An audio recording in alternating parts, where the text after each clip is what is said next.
No matter who you are, you can be a winner. It's not about any specific title or degree that you can earn. It's more about how you view your life, your perception on life, the gratitude that you express, the people that you surround yourself with. Those are the things that make a winner. Hello and welcome to Fierce and Flawless, the Female Project. I am Dr. Antonella Kaler, and I am on a mission to find out exactly what it takes to build an indestructible foundation and achieve our best reality. I am thrilled to bring you stories of inspiring women who were fierce and relentless when pursuing their passions, who did not blame their struggles on so-called character flaws, and who took control to lead extraordinary lives.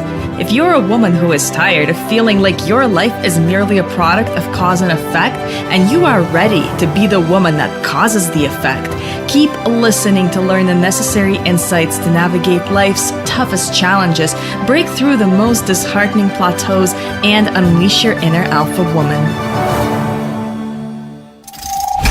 Hello, Alphas, and welcome to another episode of Fierce and Flawless, the Female Project. Today, I was absolutely thrilled to talk to author, motivational speaker, entrepreneur, and Miss Universe 2005, Natalie Glebova.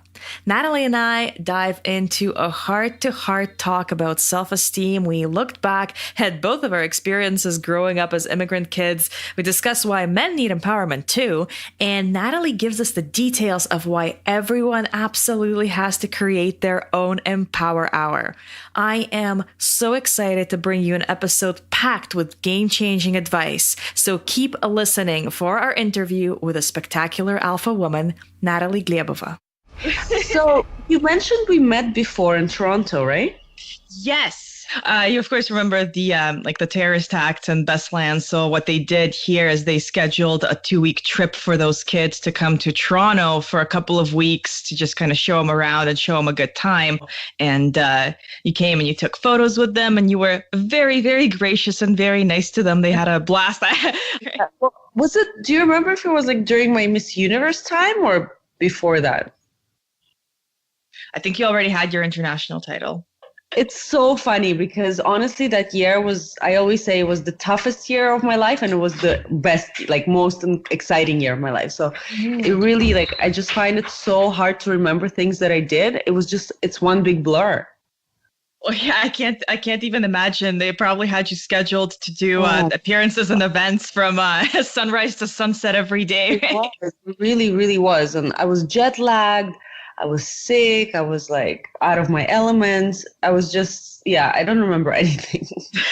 Well, you were fantastic at the events and everybody had a blast, and you were very gracious and hilarious, and it was really wonderful. Oh my God, I'm so glad to hear that. All right, Natalie. So if you could please tell our audience a little bit about yourself, how you found your life's passion, and how things have led you to the amazing things that you're doing today. Okay, let me get comfortable and we can kick off. Well, Antonella, that's a great question. And it's actually not so easily described because finding my passion, as you can imagine, finding your passion and your purpose could be a lifelong goal. It could be a process that takes a whole lifetime. And I'm lucky that in my 30s, I finally found it. But, it was a long, arduous road coming to that because for the longest time, I didn't know what I wanted to do with my life. And I tried a lot of different things. I dabbled in a lot of different projects, passions, interests. And I'm so happy that I did that because it led me down the path of finding myself and finding what I really, truly want to be doing. Mm-hmm. So my recommendation to everybody who's listening is always try as much as you can, do and be curious about as much as you can, and dabble in as many different things as you can, because that is a process of how you find yourself. That's the only way. And I also think that finding your purpose is so different than finding your passion. And I'll explain why, because I believe that, we're all passionate about things. It could be music, it could be sports, it could be food, it could be whatever, cigars, anything, right? But passions, they tend to change over time. Just like when you fall in love, like sometimes infatuation phase can last for a period of 2 years, they say, the researchers. Yes. And sometimes the same happens with passion. You could actually fall out of love with that activity. And passions do change. And I also believe that passion is very much self-serving and inward facing versus purpose, which is outward facing and serving other people. And I honestly believe that once you find your purpose, that's when you have found fulfillment, contentment, and happiness. Now, did you have an aha moment, a story when you realized, yes, this is what I'm meant to do? There wasn't one specific aha moment. I think it was about maybe a 3-day process. So what I like to do is usually when I'm feeling a little bit lost or out of my way, or when I don't know which direction to go into, what I usually like to do is isolate myself, maybe go away on a retreat or go be by myself somewhere and take my success journal with me. And this is something that I've been doing ever since I first started participating in pageants. I started a success journal where I would write down all the things that I've accomplished and I'm proud of on one side of the page. And another side of the page, I would put things that I set out to do, my goals. So all the goals that I have in my life. So I've been doing this since I was 21 when I first entered the Miss Canada pageant.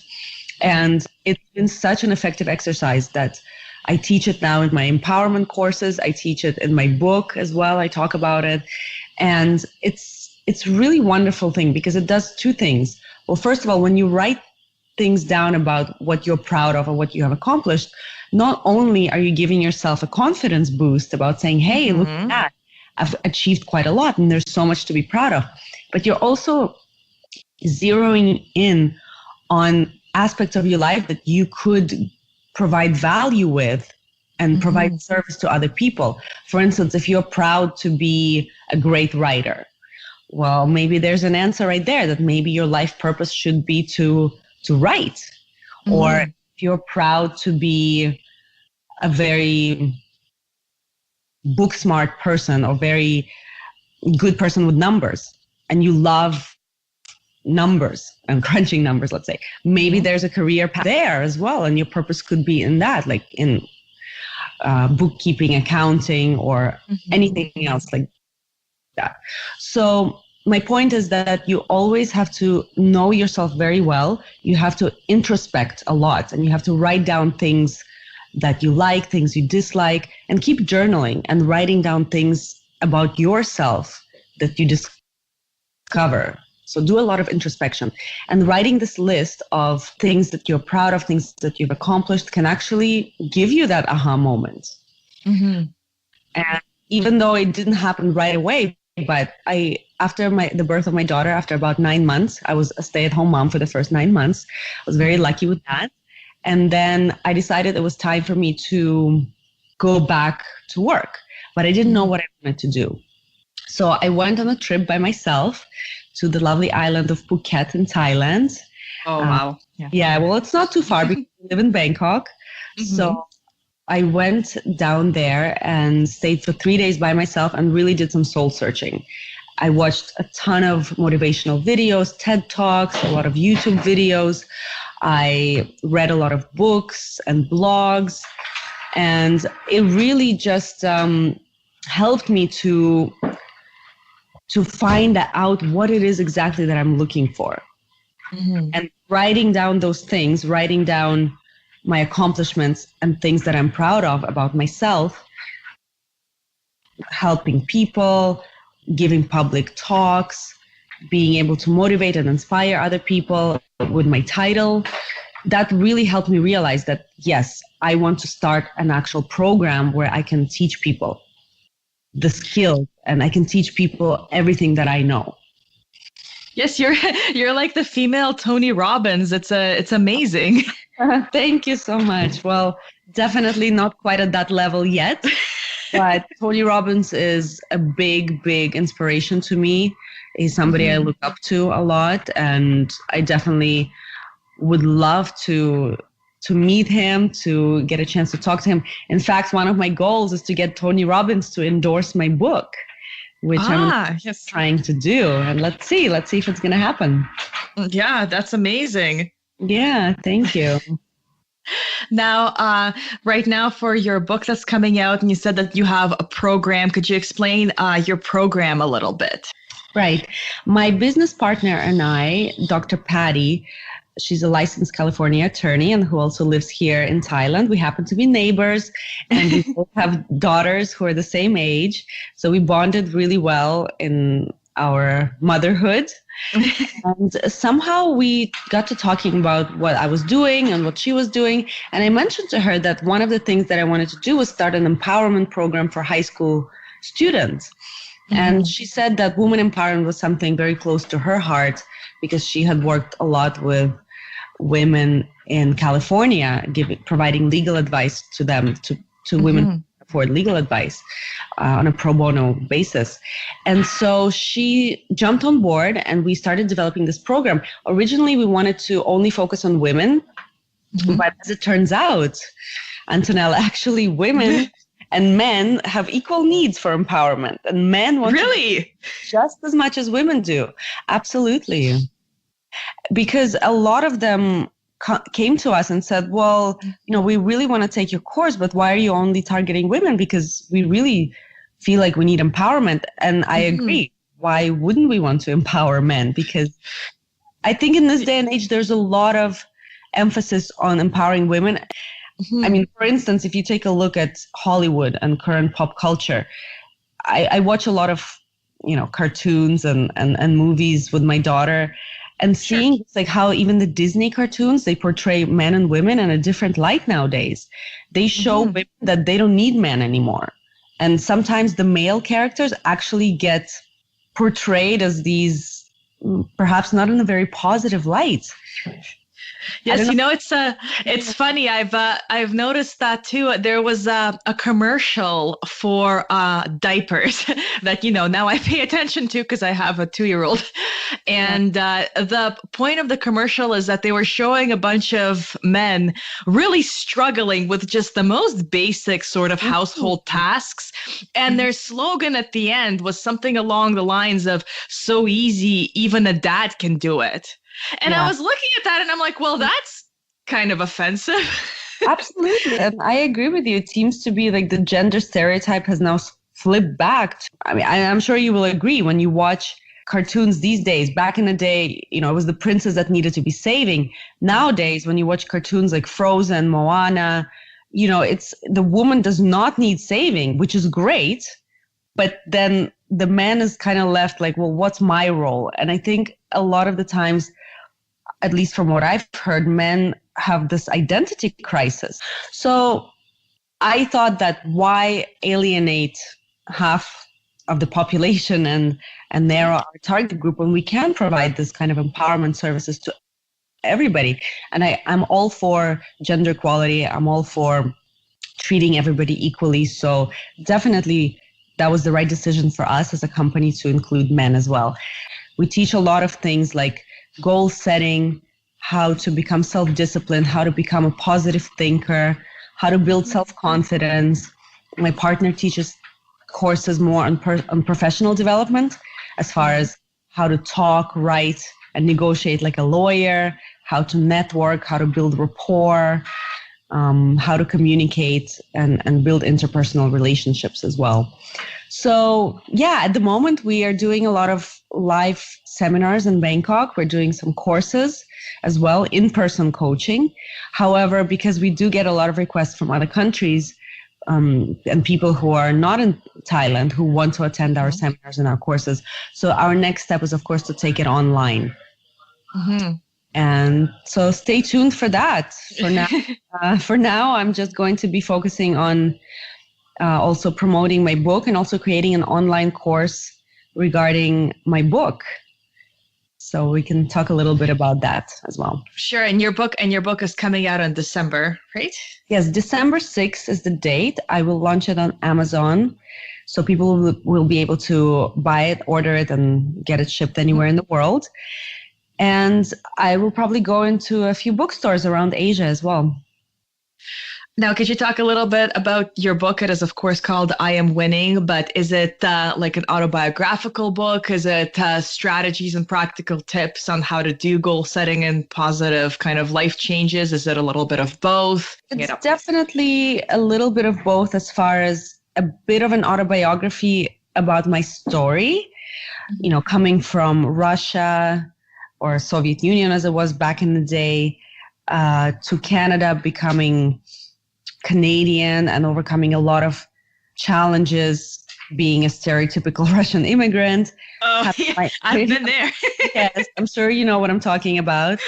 And, coming at a tender age of 13, it was really difficult because I had just, stepped into this adolescent phase where I was not a child anymore. And it was really a few difficult years for me there. So I talk a little bit about overcoming issues of self-esteem, overcoming issues of identity, and coming into my own, really. Then, of course, I talk about the challenges of going for the Miss Canada pageant. I had a few challenges when I got fired from my first job, which ended up being like the best thing in life for me. But at the time, of course, I felt like the world had ended. So, I do talk a lot about the different challenges that I faced growing up, coming of age, and just the whole process of how I actually ended up winning Miss Canada and Miss Universe, which, funny enough, I became the first ever first-generation immigrant to win Miss Canada title, which is something I'm very proud of, because up until my win, no other immigrant had ever won Miss Canada. Yes, that's extraordinary. And it's funny you mentioned the, being the Russian immigrant, because that resonated with me on a deep personal level, because for all its multiculturalism, and Toronto is very positive about multiculturalism and people coming in. Still, as a child, I'm sure you can remember many tender moments of when you have classmates and things, they ask you, where you're from, and you cringe because, when you say that it's going to be Russia, that there's going to be probably a negative reaction. And it really was. I got to a point where I was making up stories that was saying I'm from Bulgaria, I'm from Poland, just because I didn't want people to right away associate Russia. Because every time I said Russia, the reaction I got was drunks, vodka, commies, and people in fur hats. Yes. And as a child, you don't understand, like you don't realize that, they're just kidding and it's stereotypes and it's silly, because nowadays when people say that, it doesn't bother me half as much. But back in the day when you're a child, you just feel like, oh my God, this is the worst thing that anybody could ever say to me and think about me. So no, and it's funny because you see about the stories, because my first name is Latin, it's Italian, and it's I was really relying and banking on that when I was in school here, because people would ask me where I'm from, and I would say, well, it's an Italian name, I'm from Europe, and I would really circle away. That question, but it's hard. It is so hard as a kid, because all it takes is a couple of experiences of people making fun of you for something that you really don't understand why it's happening, and then you. That's right. Well, it's funny that you say that about your name. I immediately changed my name from Natalia to Natalie, just because I wanted to avoid that conversation, and I didn't want the stereotypical Natasha from Russia. Like as stereotypical as it gets, isn't it? To have absolutely. All we want to do is be as normal and as uninteresting and as unique as possible, right? It's only when we grow up and we start to value our uniqueness and our own, personal stories and where we come from. And I really talk a lot about that in my book, about how I managed to overcome that and how I managed to love my uniqueness. And it's a funny story. I think you'll like reading it. So I'll send you a copy when it's done.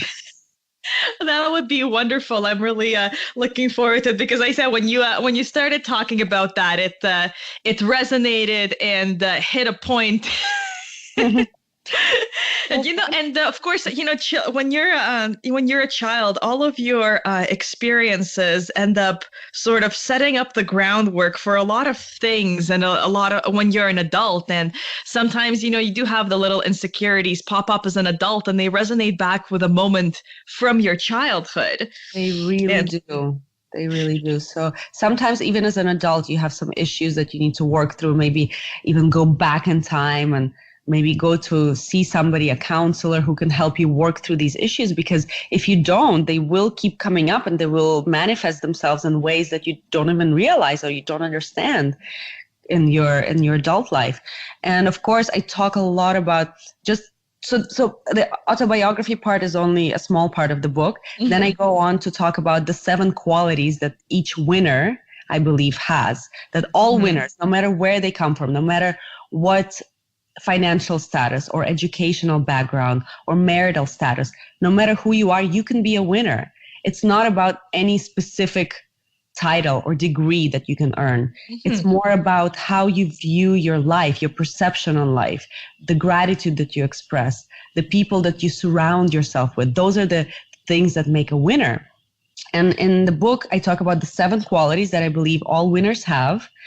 And with each quality is a chapter in the book. And in each chapter, I introduce a person that possesses that quality, and I describe their life. It's kind of, I profile them. And the winners range from an entrepreneur who's a billionaire to a nanny who actually works for me, but she has ambitions to be a businesswoman, but she currently works as a nanny. I have a stay-at-home mom, and I have a top-level executive. I have a free-spirited artist and a very kind of a academic person. So just wanted to show that it's definitely a huge range of people who I consider winners, and anybody, the reader, they should realize that they could be a winner as well. And in fact, I have a little quiz in the book that they can take. It's a 12-question quiz, and they can take the quiz and add up the points to see whether they are a front runner, a runner-up, a back marker, or a lantern rouge. So that those are the categories that you fall into. And yeah, it's really interesting. So, well, I think people will find it interesting because they will be able to kind of evaluate themselves and evaluate their life and see whether they believe they're winning in life or not. And then, of course, after that, I provide an 8-step action plan on how anybody can be a winner. And I provide worksheets. I talk a lot from my personal experience. And it's 8 steps to be a winner, and then a 5 daily winning ritual plan that you can implement every single day when you wake up, from the moment you wake up in the morning till the time you go to sleep. Things to do that you can create a winning lifestyle. Now that sounds amazing, and it's so interesting that you mentioned all these people who you have examples of as winners, and they come from very different walks of life, and it can be really difficult because a lot of people don't have a hard time figuring out the definition of success and whether or not that matches their own personal lifestyle. Because a lot of times when you see sort of in the media and sort of what's advertised as like, this is what success looks like, well, it's very individualistic, right? That might be the definition of success for one person, but not for another. Undeniably, absolutely. I always say that success is a definition that pertains to the individual. Every single person has their own definition, and it's only you who decides what success is and whether or not you're successful. And as far as comparing ourselves to others, it's a huge killer of confidence, I have to say. And one of the things that I mention in the book, and it's actually one of the tips that I give, is if you actually limit your use of social media, you will be more confident, you will be more happy, and you will have more fulfillment in your life. Because what happens when we go onto social media? We scroll. We see other people's highlights. Exactly. And we see them in the best possible light. It's the one picture out of 300 that's retouched, that's, selected, that's specifically targeted and, altered in some ways, right? And we actually see all of this in the news feed and we pollute our minds with it. And it's normal. It's absolutely normal to automatically start comparing ourselves to others. It's something we do as human beings, right? And myself, I have fallen into that trap where I have scrolled and looked at the images and have somehow automatically judged myself against the lives of others. And that is the worst thing that you can do, because everybody has their own life, their own story, their own path, their own timing. And there's absolutely no reason that you should be looking at other people and feeling inferior or feeling not good enough. And this is what happens. We fall into the not good enough syndrome, where we start comparing ourselves. I'm not pretty enough. I'm not rich enough. I'm not talented enough. I'm not this enough. I'm not that enough. And so my recommendation actually, I keep stating that over and over again. If you want to be a winner, if you want to be a top producer and a successful person, limit your use of social media. I personally use it to promote things, but I stopped using it to scroll, to just like mindlessly look through pictures and through the newsfeed. That is something I just don't do anymore. And the moment I stopped doing that, the moment I even like deleted some applications from my phone, my life has gotten better. My satisfaction level has increased. It's incredible how much you can actually improve your life just by cutting out this one aspect of your daily routine. Yes, and it's so addictive too, right? And it's a lot of times you see people, they're not even doing anything, then they're hopping on Facebook and on Instagram, and it's, of course, the algorithms know if you like a few pictures, let's say maybe you're interested in fitness, so you like a few pictures of fitness models. Well, surprise, now your entire feed is filled with pictures of fitness models, and suddenly you feel like that's what everybody is like, because it's all you see. You see hundreds of people that are all portraying a certain lifestyle, and you start to feel like this is a representation of reality when it's and like, this is what success is, right? Yes. Success is to be slim, success is to be toned. If God forbid I have flab on my stomach or cellulite on my thighs, because all of these Photoshop models, fitness models, they don't have it. So automatically in our brains, we're comparing ourselves and we're thinking, we kind of have tunnel vision, right?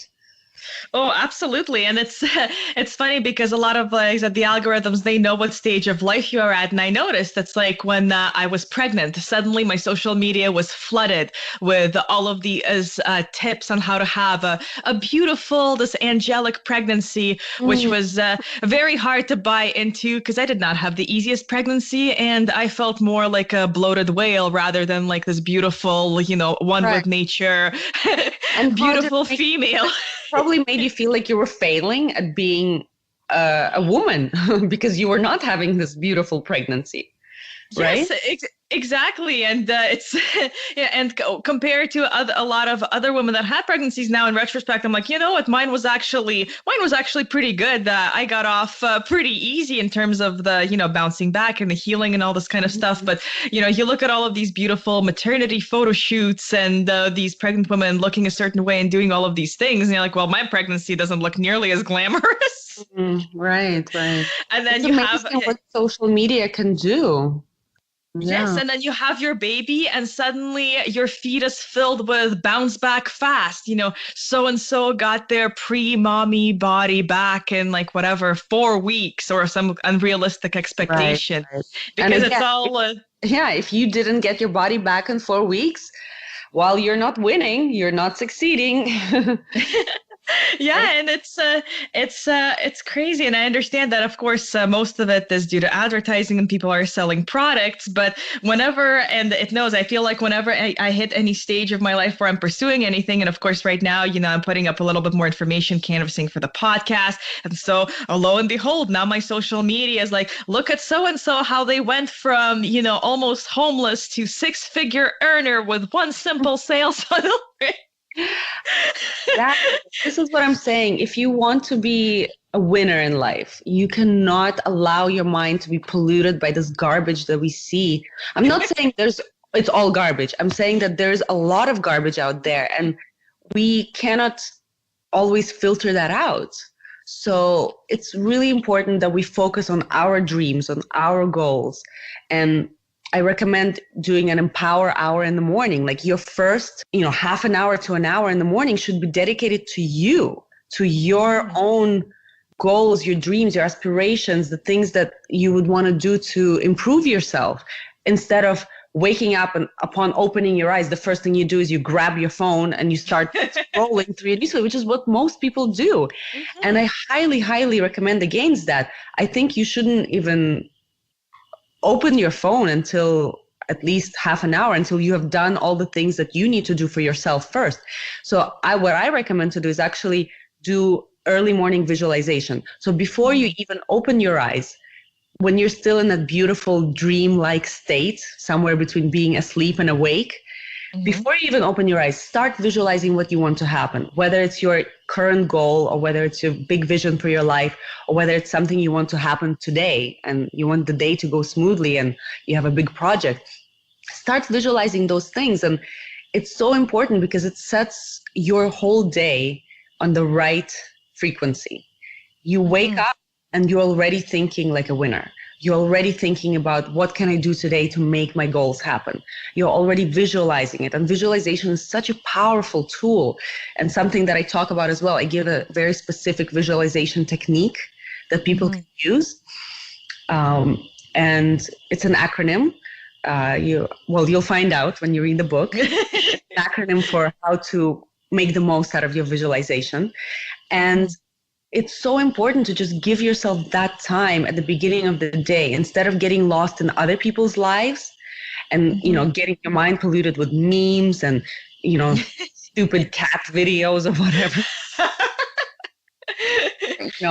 Gossip of the latest, celebrity gossip. Why are you polluting your mind with that when you should be working on your dreams and your goals and things that will bring you future happiness and future freedom and future contentment, right?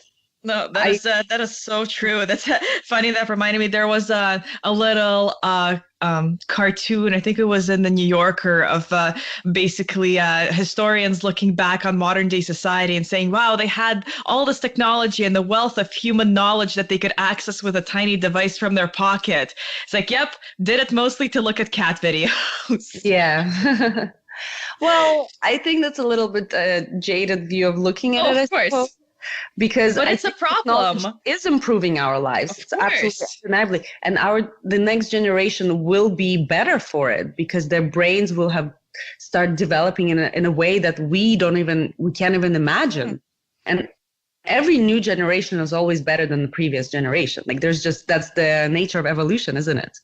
Absolutely. But I think that if we have to be super careful not to allow technology to chip away at our happiness and at our life satisfaction and also the quality of our life. So I really truly believe that there's a place for it, but you should be careful.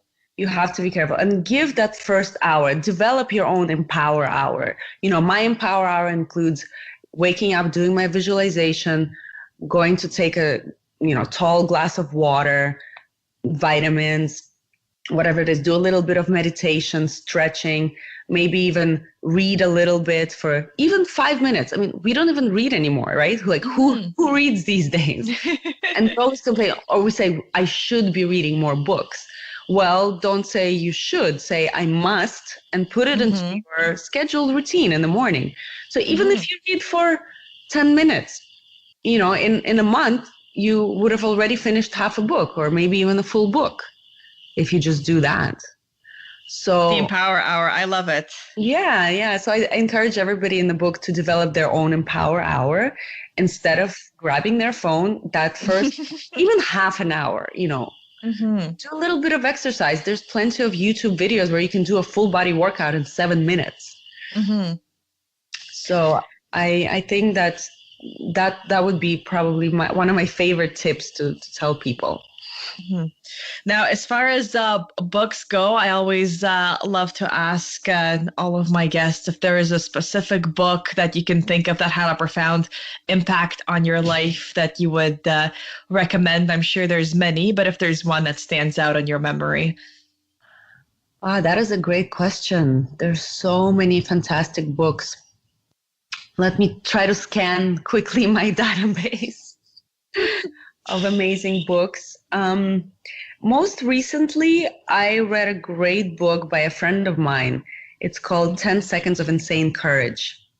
And it's written by Garrett Gravison, who I knew since my Miss Universe days when he founded a nonprofit organization called Hero for children with AIDS in Atlanta, Georgia. And they invited me over to be a guest speaker in one of their events and meet the kids. And we had a lovely time taking them to the zoo and spending some time with the kids. And so we kept in touch all of these years. And most recently, Garrett came to Bangkok on his tour, on his worldwide book tour. And he gave me a copy of his book. He told me an incredible story of how his 10 Seconds of Insane Courage really paid off, because he got these incredible testimonials from some of the world-class people in the entertainment industry, the likes of The Rock, Cindy Crawford, Will Smith, and Robert Downey Jr. And I was just thinking, wow, how did you do that? And he told me he used the principles from his book to just go for the craziest person he could think of to endorse his book. And he tried every which way, and he managed to get a hold of The Rock, and he gave him a testimonial. So wow. He was a guest speaker at one of our empowerment seminars. And he's a great storyteller, and his book is filled with a lot of stories, personal and professional. So I highly recommend this book. Yes, absolutely. Well, thank you. Thank you so much, Natalie, again, for taking the time to talk to us. You had some unbelievable messages. Now I'm so excited for your book. You know, we talked very briefly, and already you gave such a treasure trove of knowledge and wonderful tips. So I cannot wait to get my hands on your book and have a read. Yes. So thank you so much for having me on the show. Thank you so much. You're a truly beautiful person inside and out. It was an absolute pleasure talking and reconnecting with you 13 years later after your extremely busy year as Miss Universe. So thank you for taking the time. Thank you, Antonella. Thank you, Natalie. Bye. Okay, take care. Bye-bye.